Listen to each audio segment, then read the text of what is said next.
சர்க்கரை நோய் ஒரு நோயா குறைபாடா? நோய் குறைபாடு அப்படின்னா என்ன? இந்த ரெண்டு வார்த்தைக்கு இடையில இருக்க வித்தியாசத்தை நீங்க புரிஞ்சுக்கிட்டீங்கன்னா சர்க்கரையை ஜெயிக்க முடியும். நம்ம சேனல் சர்க்கரையை பற்றிய விழிப்புணர்வை தொடர்ச்சியா கொடுத்துக்கிட்டே வருது. அதுல வர்ற ஒரு சில கமெண்ட்ஸ், டாக்டர், சர்க்கரை நோய் ஒரு நோய் கிடையாது, அது ஒரு குறைபாடு தானே?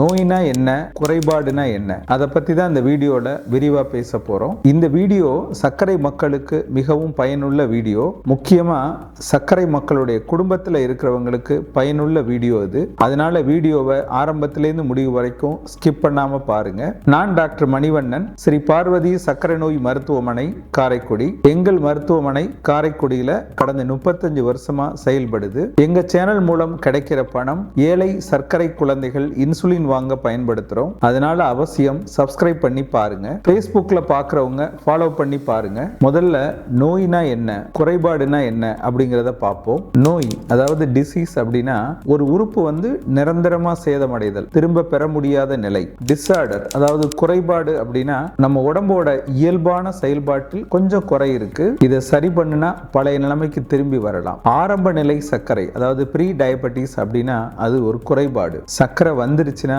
அது ஒரு நோய். ப்ரீ டயபெட்டிஸ் அதாவது டிஸார்டர் இருக்கிறப்ப நீங்க அதை கவனிக்காம விட்டா அது டிசீஸா, நோயா தான் மாறும். டயபெட்டிஸை ஒரு குறைபாடு அப்படின்னு நம்ம எப்ப சொல்லலாம்? சர்க்கரையில ஆரம்பத்துல நம்ம உடம்புல என்ன நடக்குது அப்படின்னா இன்சுலின் உற்பத்தி குறைவா சுரக்கலாம். அப்படி சுரந்த இன்சுலின் சரியா வேலை செய்யாம போகலாம். இயல்பாவே நம்ம உடம்புல இன்சுலின் எதிர்ப்பு தன்மை இருக்கலாம். இது ஒரு செயல்பாட்டு குறைவு தான். இதனால எந்த உறுப்பும் சேதமடையல. இந்த நிலையில சரியான உணவு, உடற்பயிற்சி, மன அமைதி, தூக்கம் இது எல்லாமே சரியா இருந்துச்சுன்னா சர்க்கரை ஒரு நோயா மாறாது. இதை சரியா ஹேண்டில் பண்ணோம்னா சர்க்கரை நோயே இல்லாமல் போகலாம். இதை பத்தி விரிவா என்னுடைய 35 வருஷ அனுபவத்தை தொகுத்து நோய்களின் தாய் அப்படின்ற பெயர்ல ஒரு புத்தகம் எழுதியிருக்கிறேன். இந்த புத்தகம் உங்களுக்கு வேணும்னா இந்த டிஸ்பிளேல தெரிகிற நம்பருக்கு போன் பண்ணியோ அல்லது வாட்ஸ்அப்ல புக் வேணும் அப்படின்னு மெசேஜ் போட்டோ கொரியர் மூலம் இந்த புத்தகத்தை பெற்றுக்கொள்ளலாம். டிசீஸுக்கும் டிஸார்டருக்குமான வித்தியாசத்தை ஒரு சின்ன உதாரணம் சொல்லி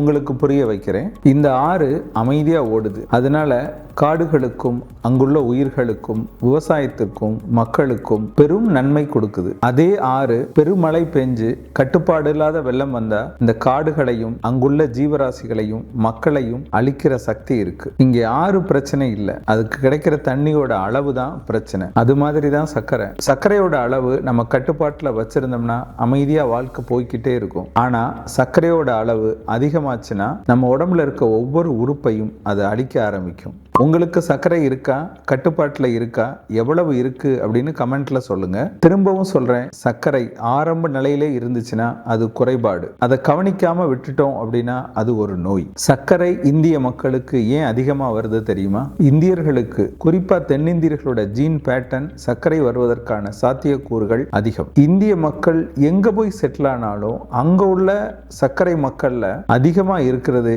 இந்தியர்களும் சீன மக்களும் தான். இந்திய மக்களுக்கு இயல்பாவே இன்சுலின் எதிர்ப்பு தன்மை அதிகம். அடுத்து இந்திய மக்களுடைய உடல் அமைப்பு. இந்திய மக்கள் குறைவான சாப்பாடு சாப்பிட்டு பழகினவங்க. இப்ப சாப்பாடு நிறைய சாப்பிட்றப்ப இயல்பாவே அவங்களுடைய உடல் எடை அதிகமாகுது. அதுக்கடுத்து குறைவான வேலை, அதிகமான உணவு. அப்படி சாப்பிட்ற உணவுலையும் அதிகமான கார்போஹைட்ரேட் அதாவது மாவு சத்து, குறைவான புரதச்சத்து, சரியான தூக்கம் இல்லாதது, மன அழுத்தம் இதெல்லாம் சேர்ந்துதான் சர்க்கரை உருவாக காரணமா இருக்கு. இந்த குறைபாடு லேசா ஆரம்பிக்கிறப்பவே அதாவது ப்ரீ டயபெட்டிஸ் ஆரம்பிக்கிறப்பவே எல்லாருக்கும் இருக்கு, நம்மளை என்ன செய்ய போகுது அப்படின்ற மைண்ட் செட் இருக்கிறதுனால உடம்பை பெருசா கவனிக்கிறது இல்லை. மறுபடியும் அதிகமான உணவு, குறைவான உழைப்பு, உடற்பயிற்சி இல்லாததுனால இது அப்படியே குறைபாடு நோயா மாறுது. சர்க்கரை இருக்கிறவங்களுடைய குடும்பத்தில் இருக்க அடுத்த தலைமுறையினரும் ப்ரீ டயபெட்டிஸ் இருக்கிறவங்களும் சர்க்கரை வராமல் தடுக்க என்ன செய்யணும்? முதல்ல உணவுல கவனம் செலுத்துங்க. உங்களுடைய சாப்பாடு தட்டில்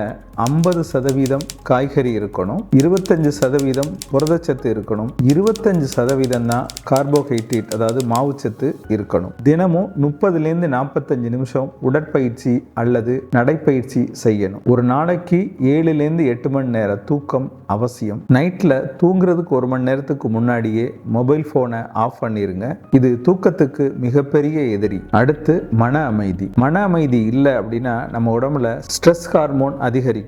அதோட பேரு கார்டிசோல். இந்த கார்டிசோல் சர்க்கரையோட அளவை அதிகமாக உயர்த்தும். யோகா பண்ணுங்க, உங்களுக்கு பிடிச்ச புஸ்தகம் படிங்க, நண்பர்களோட நேரம் செலவிடுங்க, வழிபாட்டு தலங்கள் மூலம் உங்களுக்கு அமைதி கிடைக்கும்னா அடிக்கடி அங்கே போங்க. இப்போ குழந்தைகளுக்கும் 2ஆம் வகை சர்க்கரை நோய் வர ஆரம்பிக்குது. குழந்தைகளுக்கு சர்க்கரை நோய் வராமல் தடுக்க ஜங்க் ஃபுட்டு, இனிப்பு அதிகமான பானங்கள், அதிகமாக மொபைல் பார்க்கறது, டிவி பார்க்கறது இதெல்லாம் முடிஞ்சளவு குறைக்கணும். குழந்தைங்க கொஞ்சம் வெளியில் விளையாட விடுங்க. அதிகமாக வெயிட் போடாமல் பார்த்துக்கோங்க. நம்ம என்ன செய்யலாம் குழந்தைங்களுக்கு அப்படின்னா, வீட்டில் சாப்பிட்றத என்கரேஜ் பண்ணுங்க. மொபைல் டைமை ஃபிக்ஸ் பண்ணிக்கிடுங்க. இவ்வளவு நேரம் தான் மொபைல் பார்க்கணும் அப்படின்ற டைமை ஃபிக்ஸ் பண்ணிக்கிடுங்க. முடிஞ்ச அளவு வெளியில் சாப்பிட்றத தவிர்த்துருங்க. குழந்தைங்களை பொறுத்தல இது உனக்கு வெயிட்டை குறைக்கும், இதான் நல்லது அப்படின்னு சொல்லாமல் நார்மல் டயட்டே இதுதான் அப்படின்ற மாதிரி சொல்லி அவங்கள பழக்குங்க. எங்களுடைய நோக்கம் எதிர்கால தலைமுறைக்கு சர்க்கரையே வரக்கூடாதுங்கிறது தான். அதுக்காக தான் இந்த வீடியோவில் ஒவ்வொரு பாயிண்டாக நான் சொல்கிறேன். உங்கள் வீட்டில் இருக்கிற குழந்தைக்கு இந்த பழக்கத்தை நம்ம சொல்லி கொடுத்தோம்னா எதிர்காலத்தில் அந்த குழந்தைங்க வளர்ந்து பெரியாள் ஆகிறப்ப சர்க்கரை வராமல் தடுக்கும். அடுத்து சர்க்கரை வந்துருச்சு, வந்தா என்ன செய்யறது? சர்க்கரை வந்துருச்சு அப்படின்னோடனே இனி அவ்வளவுதான், என் வாழ்க்கை முடிஞ்சிருச்சு அப்படின்னு நினைக்காதீங்க. இதை ஒரு வார்னிங் சிக்னலா எடுத்துக்கிட்டு உங்க உடம்பை பாதுகாக்க முயற்சி பண்ணுங்க. நீங்க செய்ய வேண்டியது முறையான உணவு கட்டுப்பாடு, சர்க்கரைக்கு ஏற்ப மாத்திரை சாப்பிடுங்க. 3 மாசத்துக்கு ஒருக்க சுகர் பார்த்து உங்க டாக்டரை கன்சல்ட் பண்ணுங்க. தினமும் உடற்பயிற்சி பண்ணுங்க. நீங்களே இன்டர்நெட் பார்த்து டாக்டரா மாறிடாதீங்க. டயபெட்டிஸை ஒரு நோயா நினைக்காதீங்க, ஒரு நண்பனா நினைங்க. நாம நைட்டு தூங்குறப்ப அலாரம் வச்சுட்டு படுக்கிறோம், அலாரம் அடிச்ச உடனே அலாரத்தை ஆஃப் பண்ணுவோம். அந்த மாதிரி சர்க்கரை நமக்கு வந்துருச்சு அப்படின்னா ஒரு அலார்மிங் சிக்னலா எடுத்துக்கிட்டு சர்க்கரையை கட்டுப்படுத்த முயற்சி பண்ணுங்க. இந்த வீடியோ பதிவோட முதல் கமெண்ட்ல 91% சர்க்கரை நோயாளர்களுக்கு தெரியாத 5 விஷயங்கள் அப்படின்ற வீடியோவும் இருக்கு. அதையும் போய் பார்த்து தெரிஞ்சுக்கோங்க. அக்கறை காட்டினால் சர்க்கரை குறையும். உடம்ப பார்த்துக்கோங்க.